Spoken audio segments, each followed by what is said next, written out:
সত্যিটা আপনার জানা দরকার। আপনার পরিচয় জানার পরে সাহস ছিল না আপনার সামনে দাঁড়িয়ে নিজে কথা বলবো।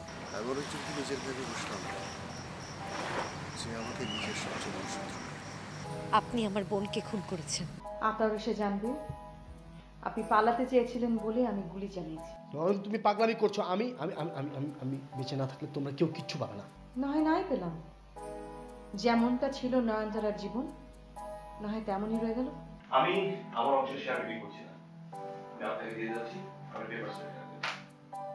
এর কারণটা কি জানতে পারি? নিশ্চয়ই জানতে পারি। আমি কখনোই চাই না যে আমার বাবার খুনি হিসেবে আমার ভাই সামনে এসে দাঁড়াবে। এই লোকটা সাহেব নয়। মিথ্যা, বিরাট মিথ্যা কথা। এত বড় ভুল তো তোমার হবার কথা ছিল না রিমি।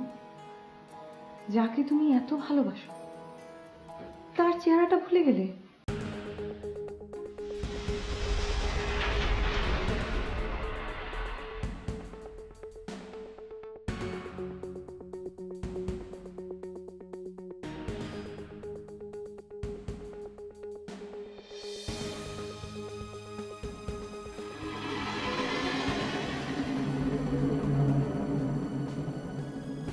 কেমন আছেন স্যার? অদ্ভুত, এই আপনাদের দু ভাইয়ের সম্পর্ক না অদ্ভুত। আপনার ভাই শুভ্র তার সমস্ত শেয়ার আমার নামে লিখে দিয়েছে। খেলার মজাটাই নষ্ট হয়ে গেল। আপনাকে কিছু বলতে হবে না, আপনার সই তো আমি আগেই করিয়ে দিয়েছি। আপনার ভাইও করে দিল, ব্যাস সব আমার। তাহলে চাইলে আপনাকে এখন ছেড়ে দেয়াই যায়। আপনাকে ছেড়ে দেয়াই যায়। ছেড়ে দেওয়ার উদ্দেশ্যে এখানে এসেছিলাম।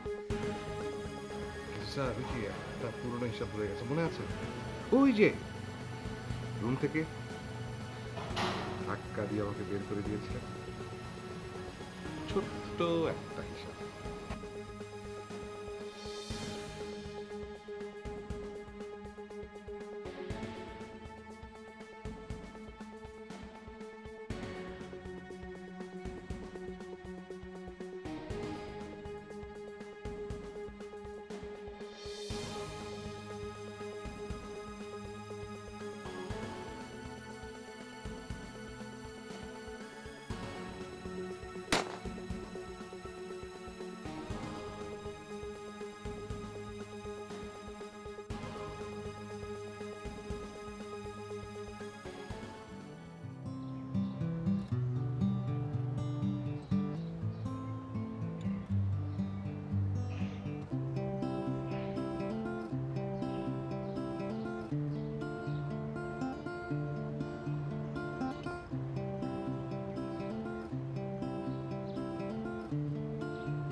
চল কোনো দামি একটা রেস্তোরাঁ খেতে যাই।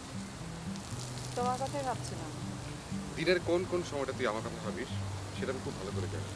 রাস্তায় আস্তে আস্তে আমি তোর কথা ভাবছি না। কোথায় গিয়েছিলে তুমি? সব কথা এখানে বলে ফেললে রেস্তোরাঁয় বসে কি বলবো? শোন, আমরা এখন আর গরিব না। এক মুহূর্তে বুঝি বড়লোক হওয়া যায়? সবারটা তো বলতে পারবো না। আমি আমার কথা জানতে চেয়েছি। তোর আজ কি হয়েছে বলতো? আমি তোমাকে চিনতে ভুল করেছি। কিন্তু আমি মানুষ চিনতে ভুল করি না। আমাকে চিনতে পারো?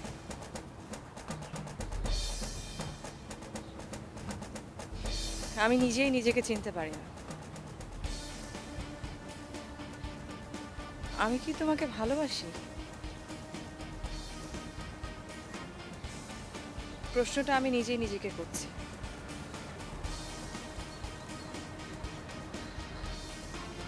উত্তরটা আমি দেব? তুই আমাকে কতটা ভালোবাসিস সেটা নিজেও জানিস না, কিন্তু আমি জানি।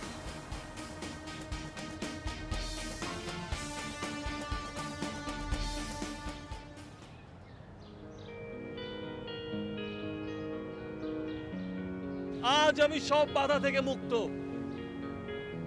নিজেকে বড় হালকা লাগছে আজ।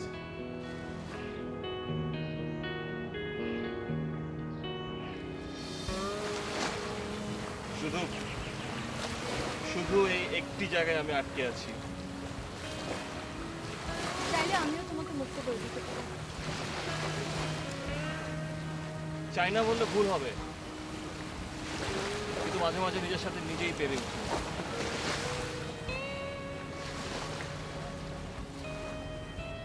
কে বলেছে তোমাকে পারতে হবে? তুমি বলেছো বন্ধুদের মধ্যে এইসব ভালোবাসার গল্প ঢুকলে তুমি আমাকে খুন করবে। ভালোবাসো নাকি আমাকে? সত্যি কথা বলতে বলছো? হঠাৎ করে সাহস বেড়েছে দেখছি। যদি তোমার হাতে খুন হই তাতে কোনো ভয় নেই যে? খুন না করে অন্য কিছু করতে পারি। ওরে বাবা, তার চেয়েও সাংঘাতিক কিছু? এবার কিন্তু আমি ভয় না পেয়ে পারছি না।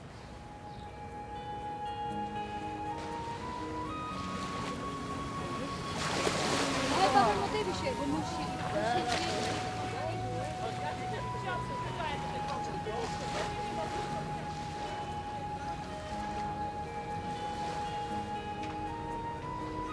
যদি বলি ধরে ফেলেছি? তাহলে তো কাজটা আমার অনেক সহজ হয়ে গেল। কি হলো? ভুল করেছো ববি।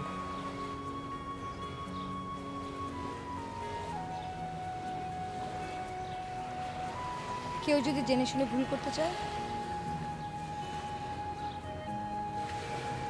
তবে সেই বন্ধুকে বাধা দেওয়া উচিত। শুধু কি বন্ধু?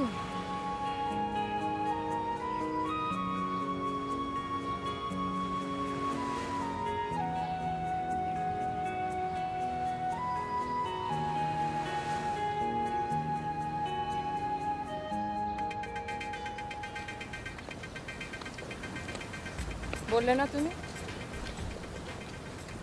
কোন রেস্তোরাঁয় যাবো? কি করে বুঝলে? তোর চোখ দেখলে আমি সব কিছু বুঝতে পারি। তুই চাইলেও লুকাতে পারিস না। সত্যি দেখতে পাও? নিজের মতো করে দেখিনি।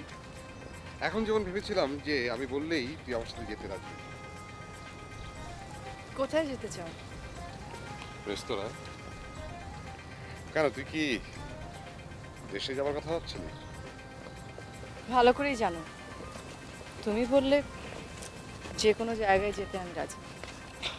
তোর কি মনে হয় না বারবার সেটাকে আমি ব্যবহার করছি? রাজি ছিলাম আমি নিজেও। হয়তো এছাড়া আমাদের আর কোনো পথ ছিল না। কি ভারী ভারী কথা বলা শুরু করলি? আচ্ছা বলো, হুট করে রেস্তোরাঁয় যেতে চাইবার কারণ? মানুষ তো খাওয়ার জন্যই সেখানে যায়, তাই না? চল, এখন এই দেশে আমি একটা হোটেলের মালিক। মানে? শুভ্র তার অংশটা আমাকে দিয়ে দিতে চায়। তাহলে কি শাহেদ আর রিনিকে আমরা ছেড়ে দেব? না,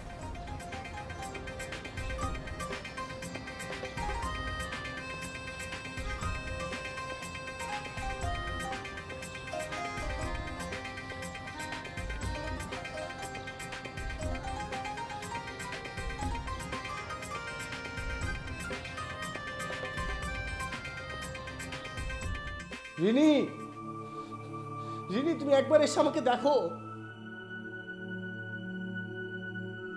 একবার চেষ্টা করে দেখো, তুমি আমার চেয়ে বেশি কাউকে চিনতে পারবে না। রিনি তুমি একবার এই ঘরে এসো। রিনি,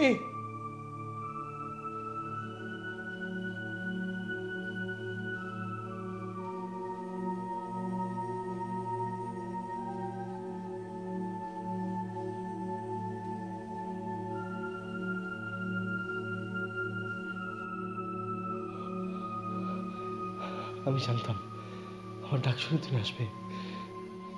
কেন ডাকছেন আপনি আমাকে? ভালো করে তাকিয়ে দেখো, আমি তোমার শাহেদ। চিনতে পারছো? বড় বেশি মিথ্যে কথা বলেন আপনি। আমি শাহেদকে চিনব না, এটা কেউ বিশ্বাস করবে না। আমি কিভাবে বোঝাবো তোমাকে? আমাকে আর কিছু বোঝাতে হবে না, এই বাড়ির লোকজন ফিরে আসুক, আপনি ওদের সাথে কথা বলবেন। রিনি তুমি এ বাড়িতে এলে কি করে? বিশ্বাস করো, এই সেই নয়নতারা। আমাদের এখন একমাত্র উপায় হচ্ছে এইখান থেকে পালিয়ে যাওয়া। তুমি আর আমি ছাড়া এই বাড়িতে কেউ নেই। রিনি, এত বড় সুযোগ আর আসবে না রিনি। এখান থেকে ছাড়া পেয়ে আমরা দুজন সরাসরি বাংলাদেশে চলে যাব। আর ওখানে বাবা আছে, আমাদের বাড়ি আছে, আমরা আবার নতুন করে সংসার শুরু করব।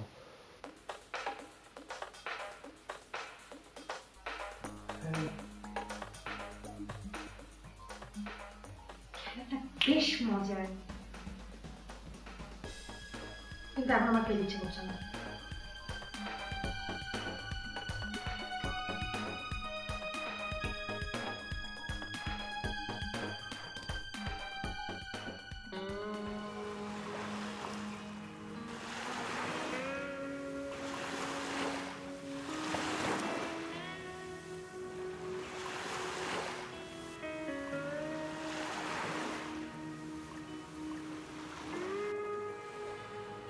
অনেকটা ঢেউয়ের মতোই আমার জীবন,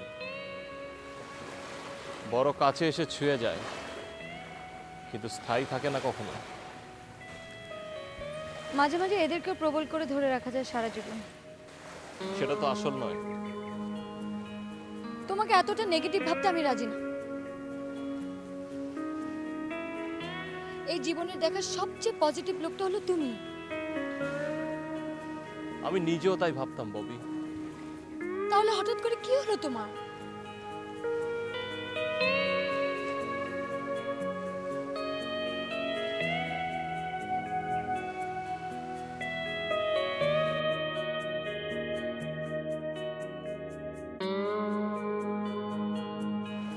হঠাৎ করে দেখতে পেলাম আমার মৃত্যুটা অনেক কাছে এসে দাঁড়িয়েছে, এতটাই কাছে যে তার দিকে চোখ তুলে তাকাতে আমার ভয় হচ্ছে। বুঝতে পারি আমি। তবু প্রশ্ন করছো বারবার। জয় করতে চেয়েছি আমি তোমার ভয়টাকে, হয়তো ধরে রাখতে চেয়েছি এই জয়টা নিজের মধ্যে। তুমি পাগলামি করতে চাইছো? চলে যাওয়াটা যদি রাজার মতো হয় ক্ষতি কি? আমি যাওয়ার সময় যে ক্ষতি তৈরি করে যাব, সেই ক্ষত নিয়ে তোমাকে ভাবতে হবে না। সেখানেও যে তাড়া করে ফিরবে এই ক্ষতটা আমাকে। মানুষ মৃত্যুর পর কোথায় চলে যায় তুমি বলতে পারো? শূন্যের মধ্যে ভাসিয়ে রেখে যেতে চাও আমাকে?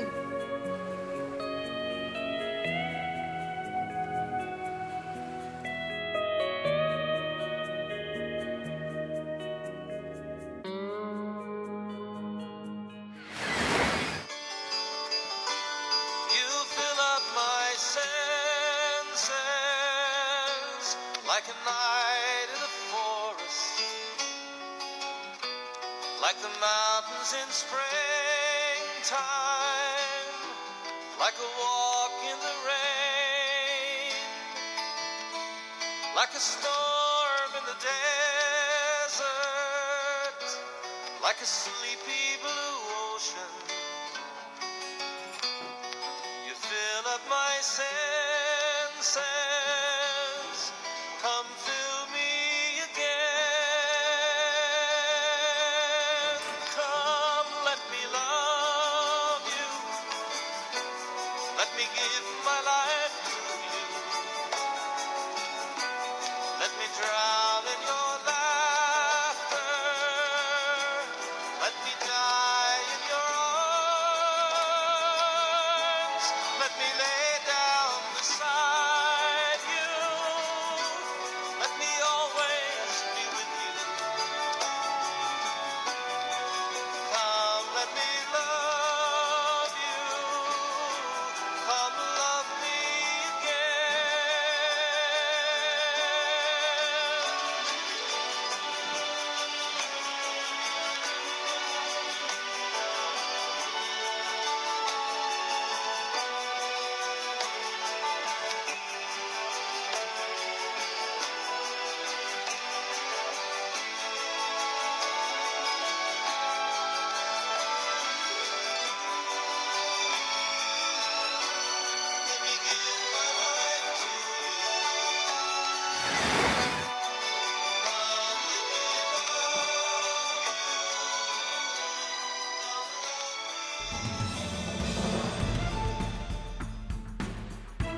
এত লোকের ভিড়ে একদিন তুমি আমাকে পাঠিয়েছিলে। আমি তোকে এই দেশে বাঁচিয়ে রাখতে চেয়েছিলাম।